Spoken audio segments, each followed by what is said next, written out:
भैया हम गायक विजय व्यास आप लोग के बीच लाइव आइल बानी। और हम कहल चाहतनी एक गाना गैले बानी जौन कि शायद बहुत ही खतरनाक शायद गाना बा। आप लोग भी ये ख्याल सुनी और आनंद उठाए गाना के। ज़्यादा समय तो हम ना ले, लेकिन एक झलक गाना के मुखड़ा पर आप लोग के सुना देतनी।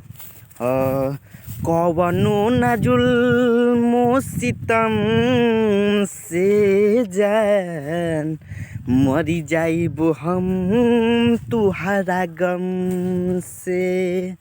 कवनो न जुल्मो सितम से जान मरी जाइबो हम तुहरा गम से। टूटी गइल साथ बचपन के जान मरी जाइबो हम तुहरा गम से। भैया रउआ लोग की गाने मिली एस म्यूजिक पर सुने के, आप लोग जरूर सुनिए। खाली सर्च मार के अपन छोट भाई गाना खाली जरूर सुनिए।